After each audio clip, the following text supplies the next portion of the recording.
para caminhar para o final, Marco, eu queria que você falasse o seguinte.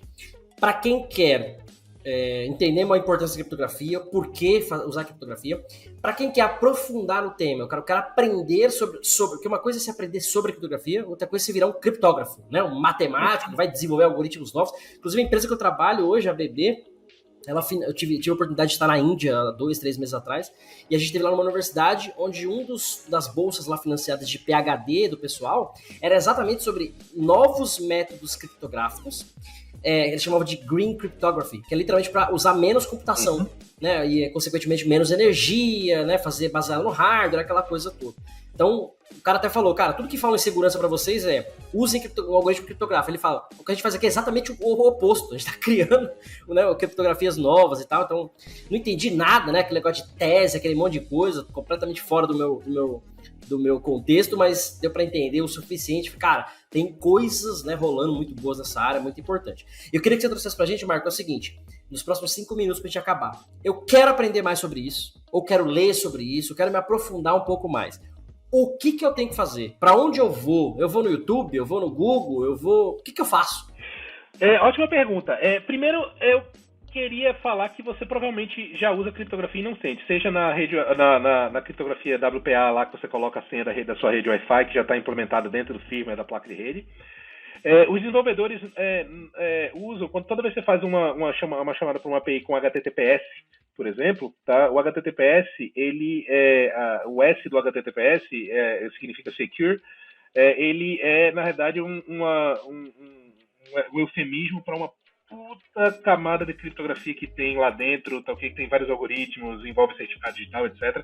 É uma puta área legal de você aprender. Então, por exemplo, pesquisa no Google, tá, como é que funciona o chamado protocolo TLS, que é o S do HTTPS, que é um dos tipos de criptografia mais usados, tá, ok? Como você falou, existe a criptografia que é para o desenvolvedor, para o camarada que faz na prática, e existe a criptografia mais teórica, que é para o camarada que quer em ciência da computação teórica, etc. Tudo mais. O livro mais bacana que eu conheço de criptografia, que eu acho que é o livro que me colocou na direção certa nesse aspecto, é um livro chamado Practical Cryptography, tá, okay? De um camarada chamado William Stallings. A última vez que eu vi, ele estava na 4ª edição, mas eu li esse livro há muitos anos, tá? Tudo mais.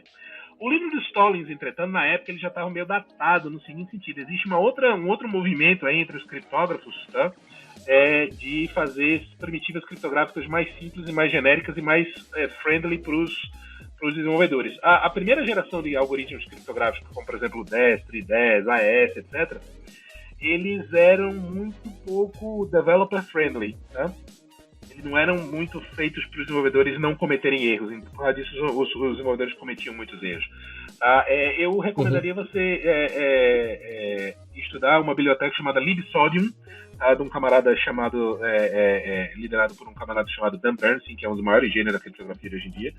Então, a libsodium é uma das melhores bibliotecas de uso geral de criptografia. Mas, se você quer ter uma boa ideia dos conceitos, etc., o livro do Stallings ainda é um dos melhores, tá? Muita gente aponta para um livro do Bruce Schneier chamado Practical Cryptography também, tá? Cryptography and Applications, tá? Do Schneier. Só que é um livro que eu acho mais, apesar de eu gostar muito do que o Schneier escreve, é um cara muito bacana, muito inteligente, ele é muito influente. Ele é um livro mais datado, mais antigão, ele não é tão developer friendly, tá? Eu acho que o livro do Stallings, do William Stallings, ele é muito mais palatável, porque ele explica todos os conceitos que eu estou falando para vocês, e as aplicações, etc, e tudo mais.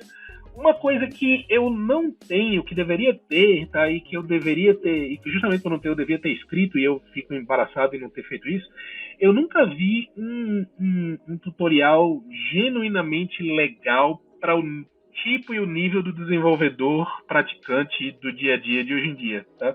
O livro do Stallings, quando você for ler, tá? Tem muita gente que não gosta do livro do Stallings porque diz que o seguinte: o livro do Stallings é muito matemático para um desenvolvedor e muito prático para um matemático, ok? Tá? Eu acho que essa é a maior virtude dele, é a virtude de tentar unir os dois mundos, porque os dois mundos precisam ser unidos. Sim. Okay? Mas ao mesmo tempo ele tem a desvantagem que ele às vezes desagrada simultaneamente aos dois campos.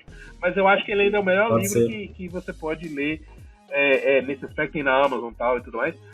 nesse aspecto. Procure no YouTube pelo protocolo TLS, tá? Por tudo que você puder ouvir falar sobre criptografia, tá ok? Sobre ataques à criptografia, tá? E coisas como dessa natureza. Tá? E aí eu coloco um desafio para todos nós. Vamos, para os nossos desenvolvedores, vamos escrever um tutorial bacana de criptografia razoavelmente curtinho, razoavelmente bonitinho, para o nível do desenvolvedor normal, porque a verdade é o seguinte, o livro do Stallings é muito bom, ok? Mas ele é um pouco mais do que o camarada praticante do dia a dia precisa. Precisa, okay? Eu não acho isso necessariamente uma coisa ruim, porque eu sou, como é que é o meu camarada, que defende que você sempre tem que se desafiar e ir um pouco além. Ok? Eu não acho isso ruim, mas a gente tem que ser realista, né? Muita gente não quer investir tanto tempo, né? Não vai dedicar aquele tempo. Então, eu acho que é uma coisa que está faltando uma boa introdução em língua portuguesa, talvez didática para criptografia para novatos e em linguagem de programação específica. Um problema que atrapalha mais ainda, que você chegou a falar no começo, é que existem os conceitos de criptografia, okay? E cada linguagem, cada biblioteca implementa de uma maneira ligeiramente diferente, okay? Parecida, mas ligeiramente diferente. Então isso torna o número de dialetos e o número de variações enlouquecedoramente grande, né? E aí pega uma coisa que já não é muito fácil e torna desnecessariamente mais difícil.